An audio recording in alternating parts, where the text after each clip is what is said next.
Louvado seja nosso Senhor Jesus Cristo, para sempre seja louvado. Meu irmão, minha irmã, boa noite, seja bem-vindo a mais uma edição do nosso programa Identidade Católica, onde nós aqui refletimos, estudamos e aprofundamos os mistérios da nossa fé, a doutrina dos apóstolos, o ensinamento da Santa Igreja. Lembro sempre a vocês, não me canso de dizer, né? E mais uma vez eu reforço que hoje, lembre-se sempre no nosso programa, né, no nosso curso, no nosso programa, de ter sempre em mão o escudo e a espada da fé. Né? O Catecismo da Igreja Católica, que traz a síntese da doutrina da Santa Igreja, e a Bíblia, a Sagrada Escritura, a Palavra de Deus. Amém? Então, peço a vocês que nos ajude a aumentar o alcance geral e o engajamento do nosso programa.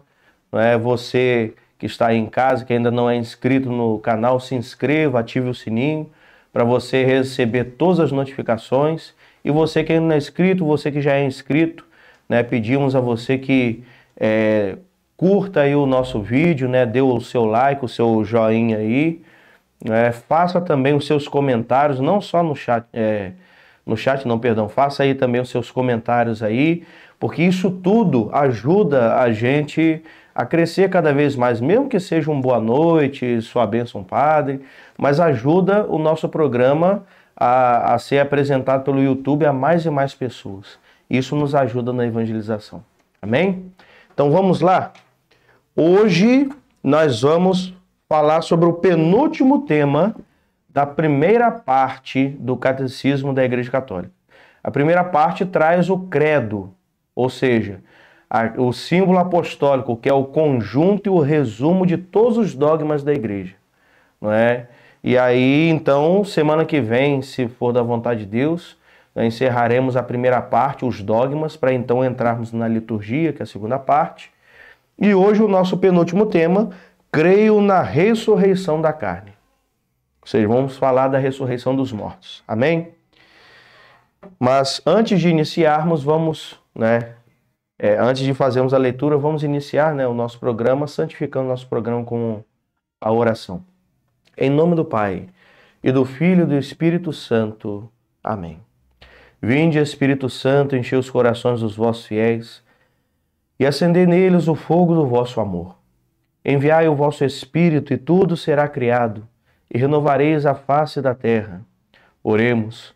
Deus, que instruísse os corações dos vossos fiéis com a luz do Espírito Santo, fazei que apreciemos retamente todas as coisas segundo o mesmo Espírito e gozemos sempre da sua consolação. Por Cristo Senhor nosso. Amém. Inspirai, Senhor, nossas palavras e ações e ajudai-nos a realizá-las, para que em vós comece e termine tudo aquilo que fizermos. Por Cristo nosso Senhor. Amém. São Tomás de Aquino, rogai por nós. Em nome do Pai, do Filho e do Espírito Santo. Amém. Então vamos lá, meus irmãos. Creio na ressurreição dos mortos, ressurreição da carne. Parágrafo 991. Quem tem o Catecismo grandão, página 279. Assim nos diz o Catecismo. Crer na ressurreição dos mortos foi, desde os inícios, um elemento essencial da fé cristã. Fiducia Christianorum resurrectio mortuorum, illam credentes sumus. Traduzindo, a confiança dos cristãos é a ressurreição dos mortos. Crendo nela, somos cristãos. Em outras palavras, a ressurreição dos mortos é a certeza, que a nossa fé não é vã, que Deus premiará cada um de nós pela nossa fidelidade a Ele. É a certeza de que Cristo ressuscitou e a fé na ressurreição de Cristo, ela é o centro da fé do cristianismo. Crer na ressurreição dos mortos, crer na ressurreição de Cristo é crer no cristianismo. É o centro da nossa fé. A identidade do cristão é essa. O símbolo máximo da nossa fé é a fé na ressurreição, na vida após a morte e a vida eterna. A vida ao lado de Deus, participando da vida divina. Tanto que em 1 Coríntios 15, São Paulo vai dizer para aqueles que se dizem cristãos e não creem na ressurreição. Se Cristo não ressuscitou, vã é a nossa fé. O cristianismo não traz novidade nenhuma, não faz sentido ser cristão. Mas, uma vez que cremos e sabemos que Ele ressuscitou, nisso repousa o sentido da nossa fé. Olha só, a passagem aqui de 1 Coríntios, capítulo 15, que fala sobre isso. Como podem alguns dentre vós dizer que não há ressurreição dos mortos? Se não há ressurreição dos mortos, também Cristo não ressuscitou. E se Cristo não ressuscitou, vazia é a nossa pregação. Vazia é também a vossa fé, mas não. Cristo ressuscitou dos mortos, primícias dos que adormeceram.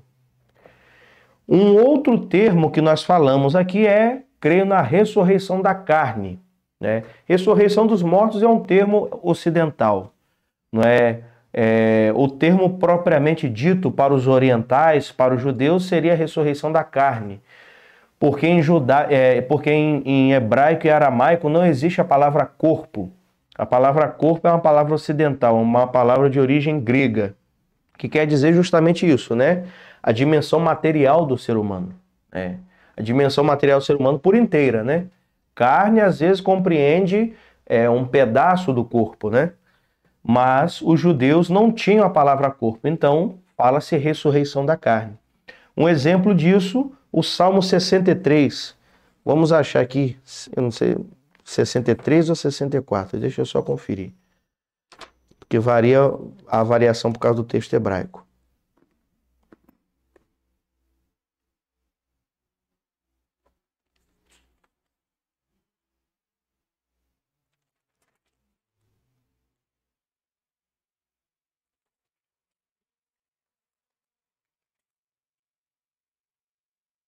Um instante. Aqui, ó, Salmo 64 no texto hebraico, 63, né, no texto da Ave Maria.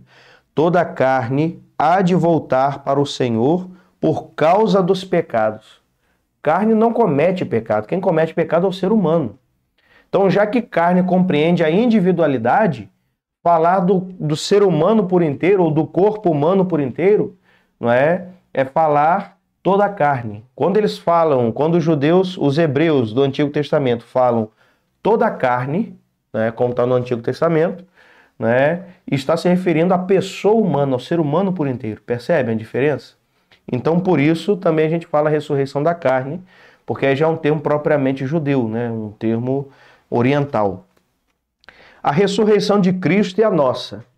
Por que a ressurreição de Cristo é o centro da nossa fé? Justamente porque, se Cristo ressuscitou, essa é a causa da nossa alegria.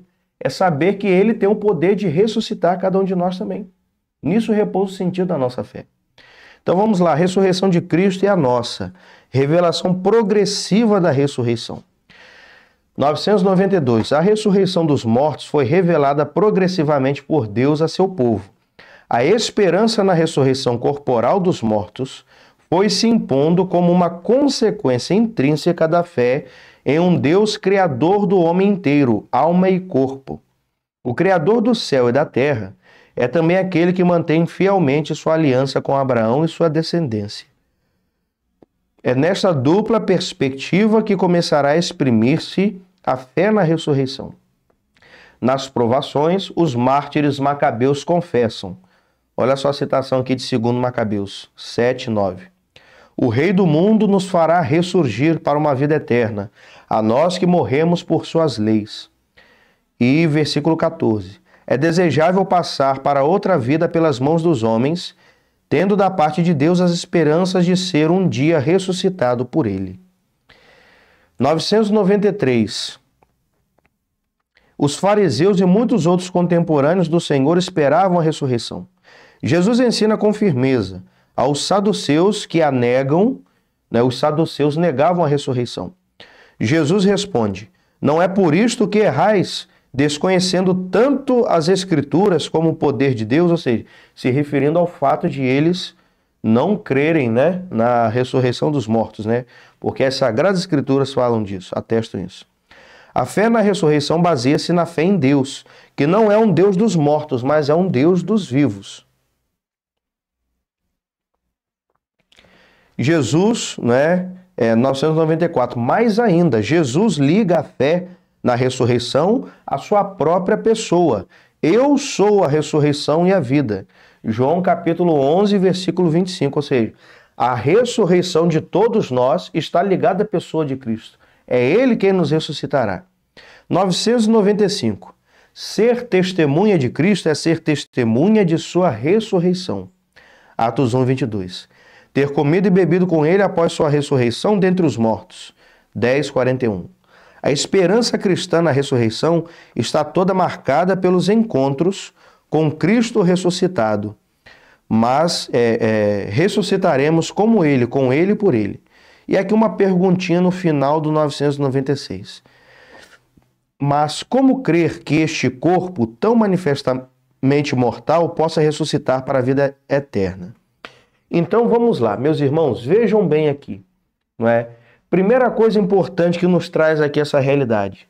Os judeus nem sempre acreditaram na ressurreição dos mortos, não é? A revelação de que Deus promete a ressurreição da carne, isso foi algo progressivo na história de Israel no Antigo Testamento. Na maior parte do Antigo Testamento, os judeus não acreditavam em vida eterna, em vida após a morte. Eles acreditavam que a vida acabava com a morte do corpo. Não é? Eles não acreditavam em vida após a morte. Tanto é que no Antigo Testamento, na maioria dos livros, qual era o grande prêmio que Deus dava ao justo? Vida longa, riqueza e família numerosa. Não é? Por quê? Justamente porque a partir do momento que a pessoa morreu, acabou a esperança para ela. Né? Eles acreditavam nisso, né? Eles acreditavam no chamado Sheol.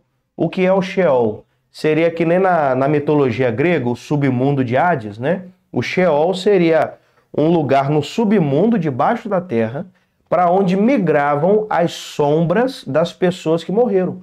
Mas a sombra não tem alma. A sombra não tem consciência nem da própria existência. Eles acreditavam que a única coisa que restava da pessoa era a sombra dela que ia para o Sheol.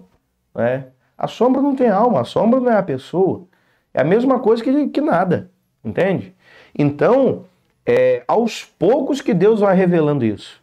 É lá por volta do século III a.C. em diante, né, a partir do livro dos Macabeus, que Deus começa a fazer os israelitas entenderem de que existe uma vida após a morte, que a alma do ser humano ela é imortal, né? E que justamente para gozarmos dessa vida após a morte, essa vida eterna, um dia ele ressuscitará, né? Devolverá a nós esse corpo mortal, né? Que será então transfigurado e se tornará um corpo perfeito.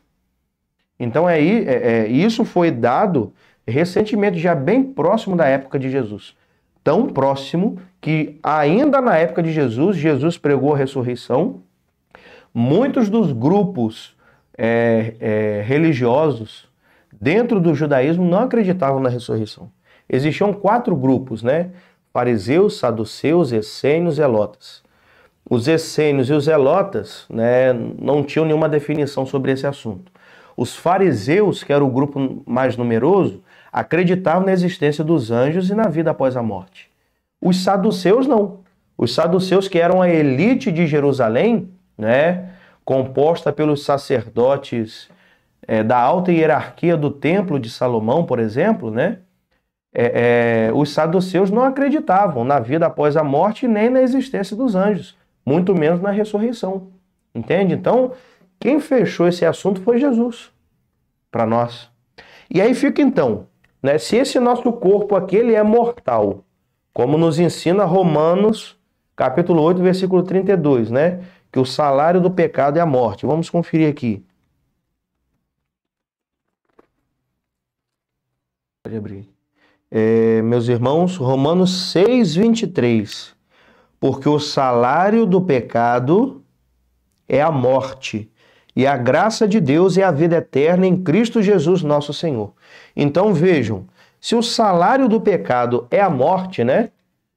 Justamente porque nós pecamos, somos pecadores, por isso nós vamos morrer, né? Sofreremos a corrupção da carne, ou seja, esse nosso corpo aqui será corrompido, será deteriorado, como consequência do nosso pecado, dos pecados que cometemos nessa vida.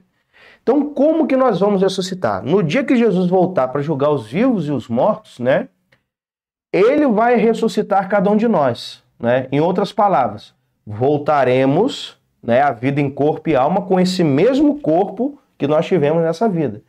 Porém, esse corpo será transformado por Jesus. Não terá os aspectos da corrupção, da imperfeição. Será transfigurado por Jesus. Em outras palavras, lembra lá de Marcos capítulo 9? A transfiguração do Senhor, o corpo de Jesus ficou transfigurado, resplandecente. É assim que o nosso corpo vai ficar na ressurreição. Vai ficar também transfigurado igual o corpo de Jesus na transfiguração do Monte Tabor. Tá certo? É isso que vai acontecer. Então, de que maneira os mortos ressuscitam? Né? Primeira coisa, número 997, nos vem a pergunta, né? O que é ressuscitar? E aqui eu vou resumir para vocês. Ressuscitar é voltar, né? É abraçar a vida eterna, abraçar a vida após a morte, voltando a alma para esse mesmo corpo aqui. Não confunda ressuscitar com reencarnar. Reencarnar é você voltar numa outra vida, num outro corpo, numa outra história, com uma outra identidade. Não, isso não existe. O que nós cremos, essa é a matéria da nossa fé, é ressurreição. Ressurreição é voltar, né, a alma para o corpo, que é esse mesmo corpo com o qual nós vivemos nessa vida. Só que esse corpo transformado e transfigurado por Jesus, sendo retirado dele toda a mancha e imperfeição da corrupção do pecado. Tá certo? Tá claro? É isso. E aí a segunda pergunta, né, 998. Quem ressuscitará? Né? Todos nós ressuscitaremos. Né? É o que nos ensina Daniel capítulo 7. É o que nos ensina João capítulo 5, versículo 29. Todos ressuscitarão. Uns ressuscitarão para a vida eterna e outros ressuscitarão para a morte eterna. Mas os fiéis de Deus e os eleitos de Deus e aqueles que não foram fiéis a Deus, todos ressuscitarão. Uns ressuscitarão para a salvação, outros para a condenação. João 5, versículo 29. E sairão os que tiverem feito o bem para uma ressurreição de vida, os que tiverem praticado o mal para uma ressurreição de julgamento, de condenação. Percebem? Ou seja, todos nós ressuscitaremos no último dia, né? Os bons e os maus. Os bons ressuscitarão para a vida eterna, os maus para o castigo eterno. Tá certo? E de que maneira nós ressuscitaremos, né? Olha só, 999. Cristo ressuscitou com o seu próprio corpo, né? Vede as minhas mãos e os meus pés, sou eu. Mas ele não voltou a uma vida terrestre. Da mesma forma, nele todos ressuscitarão com o seu próprio corpo, que tem agora. Porém, este corpo será transfigurado em corpo de glória, em corpo espiritual, tal qual eu acabei, né, de explicar aqui para vocês. Voltaremos a esse mesmo corpo, mas não a nossa vida terrestre aqui nesse mundo, né? Voltaremos a esse mesmo corpo, mas esse corpo transfigurado igual ao corpo de Jesus, um corpo de glória, né?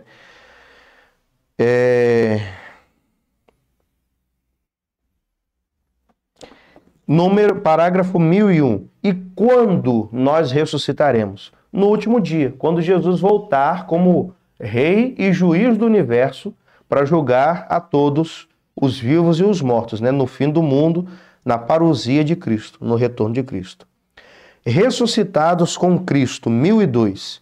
Se é verdade que Cristo nos ressuscitará no último dia, também é verdade que, de certo modo, já ressuscitamos com Cristo, pois, graças ao Espírito Santo, a vida cristã é, já agora, na terra, uma participação na morte e na ressurreição de Cristo. Unidos, 1003. Unidos a Cristo pelo batismo, os crentes já participam realmente na vida celeste de Cristo ressuscitado. Mas esta vida permanece escondida com Cristo em Deus. né? 1004. Enquanto aguardam esse dia, né, o dia da ressurreição, o corpo e a alma do crente participam desde já da dignidade de ser de Cristo.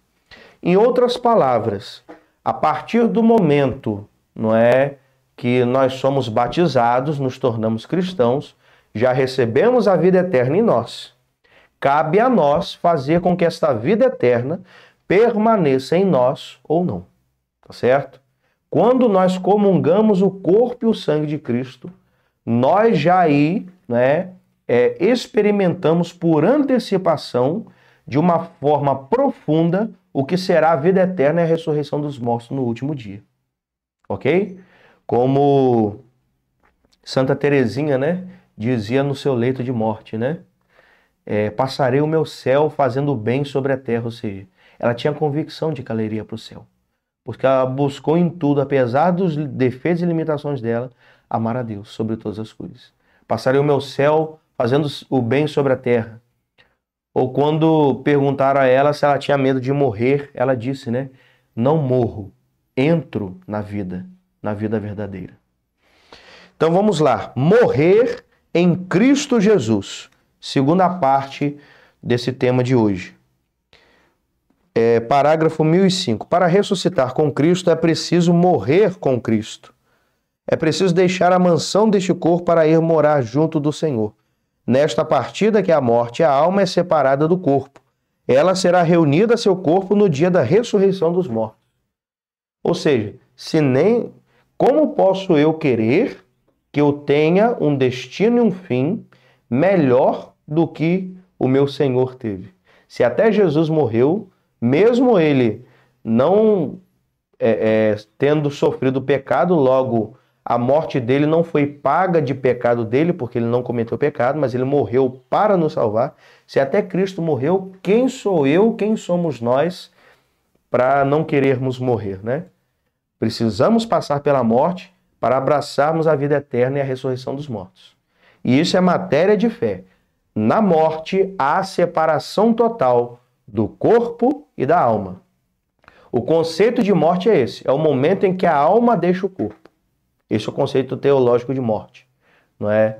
E aí a alma que eleita de Deus habita no paraíso apenas em alma, como a condenada em alma no inferno, como as almas do purgatório estão apenas em alma lá. A alma só voltará para o corpo novamente no dia do fim dos tempos, né? No último dia, ok? Então vamos lá, a morte, né? Que é então a morte, né? 1006. É diante da morte que o enigma da condição humana atinge seu ponto mais alto. Em certo sentido, a morte corporal é natural, mas para a fé é na realidade o salário do pecado, né? Romanos 6, 23. E para os que morrem na graça de Cristo é uma participação na morte do Senhor, a fim de poder participar também de sua ressurreição. É bem interessante que alguns teólogos creem e pregam, né, que no instante da morte da pessoa, Deus dá à pessoa uma graça especial de passar na frente dos olhos dela um filme resumido de toda a vida dela, né, de acertos e de erros, para que ali ela possa vislumbrar, né, na sua consciência se ela mereceu o céu ou o inferno, e daí ter a oportunidade de pedir, né, perdão a Deus pela última vez e garantir o céu. Né, tem uma linha teológica, isso não é dogma, mas tem uma teoria entre um grupo de teólogos que prega isso. Bem interessante, né?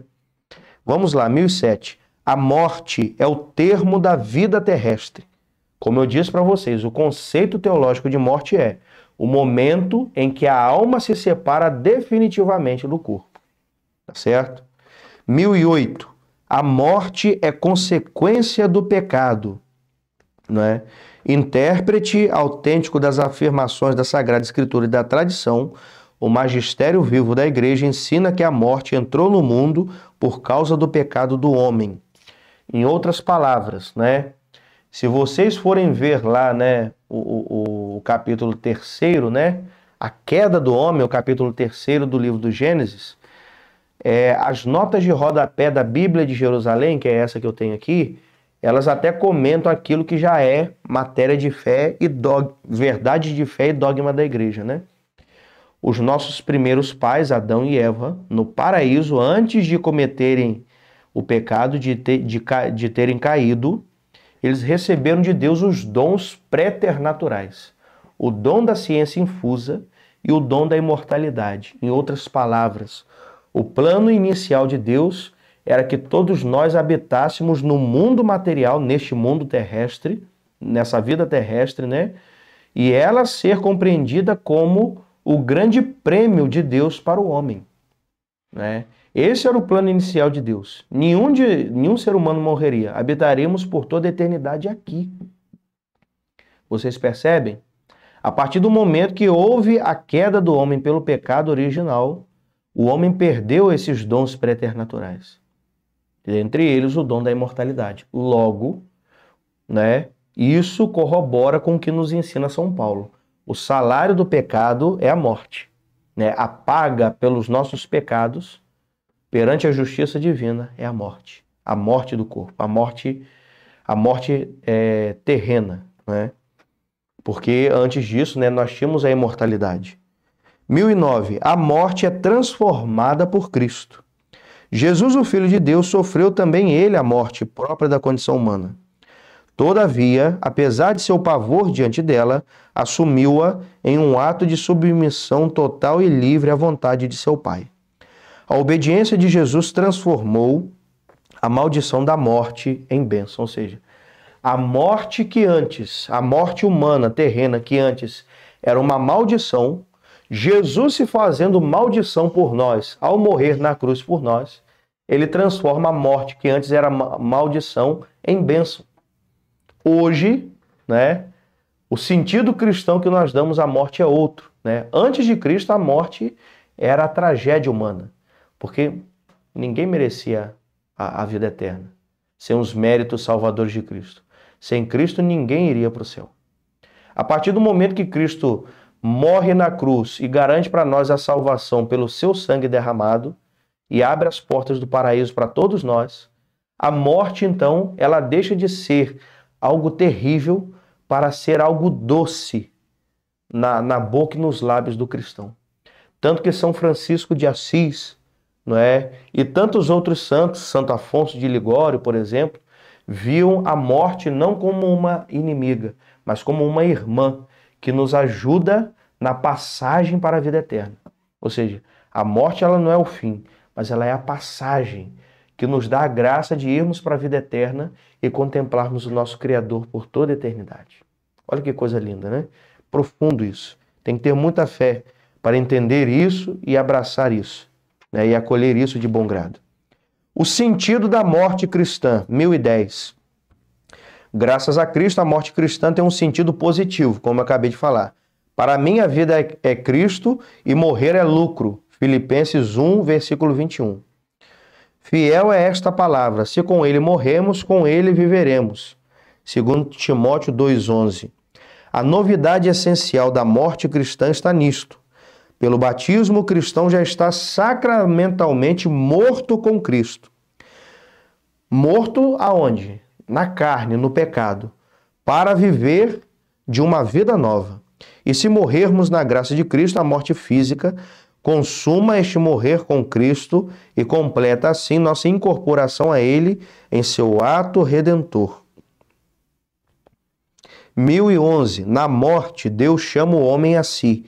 É por isso que o cristão pode sentir em relação à morte um desejo semelhante ao de São Paulo, né? Filipenses 1, 23. O meu desejo é partir e ir estar com Cristo.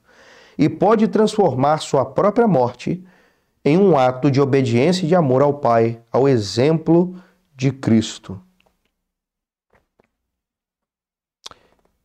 1012. A visão cristã da morte é expressa de forma privilegiada na liturgia da Igreja. Olha o que nos afirma aqui o prefácio da Missa dos Defuntos, né? Senhor, para os que creem em vós, a vida não é tirada, mas transformada. E desfeito nosso corpo mortal, ou seja, desmanchado pela morte, né? Corroído pela morte, nos é dado nos céus um corpo imperecível, um corpo que não morre. Ou seja, aqui, esse parágrafo aqui do prefácio da Missa dos Defuntos, né? Resume para nós todo o sentido espiritual cristão da morte. A morte não é o fim, mas é apenas a passagem para o encontro definitivo com o nosso Criador. Como Santa Teresinha disse, né? Não morro, né? Mas entro na vida, né? 1014. A Igreja nos encoraja à preparação da hora de nossa morte, a pedir à Mãe de Deus que interceda por nós na hora de nossa morte e a entregar-nos a São José, padroeiro da boa morte. Em outras palavras, eu faço paráfrase, né? Eu parafraseio aqui Dom Adair José Guimarães, né? Que é amigo do padre que me enviou para o seminário Padre Pinali. Ele é bispo de Formosa, em Goiás, e recentemente ele disse, né? Que não é missão do padre, do bispo, não é missão da igreja contar o número de mortos, né? E focar a nossa fé na tragédia da morte, mas pelo contrário, preparar os cristãos para uma santa morte, para que assim alcance a verdadeira vida, que é a vida eterna, né? E isso me fez lembrar, para encerrar aqui o nosso programa de hoje, né, de um médico famoso nos Estados Unidos, o doutor, eu acho que é Francis Bacon o nome dele, né, de Nova York, né, ganhou o Prêmio Nobel de Medicina em 2001 porque foi o primeiro a mapear o DNA, se eu não estou enganado. Ele era ateu, se converteu ao catolicismo, porque certa vez ele, tratando de uma senhora católica, né, praticante, fiel, devota, que estava no hospital aguardando o dia da morte dela, né? Câncer terminal, já estava com poucos dias. E ela cheia de alegria, e a alegria dela contagiava a todos, né? Médicos, enfermeiros, a toda a equipe do hospital. E aí ele, incomodado com aquilo, ele chegou para ela e falou assim: minha senhora, por que a senhora está tão feliz sabendo que a senhora vai morrer?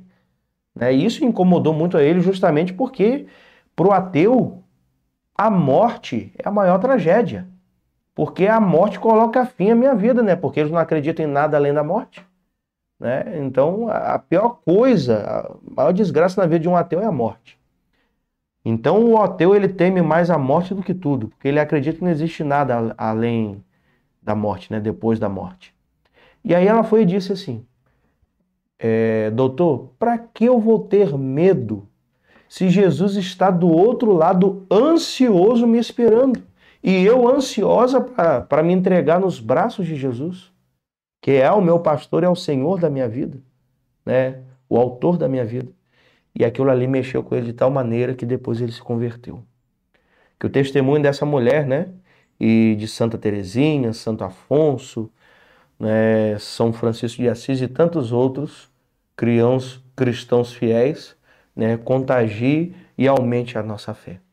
Louvado seja nosso Senhor Jesus Cristo, para sempre seja louvado. Senhor esteja convosco. Pela intercessão de São Francisco de Assis, abençoe-vos o Deus Todo-Poderoso, Pai, Filho e Espírito Santo. Amém. E um último detalhe que eu tinha esquecido, né? São Francisco de Assis chamava a morte de irmã. Irmã morte.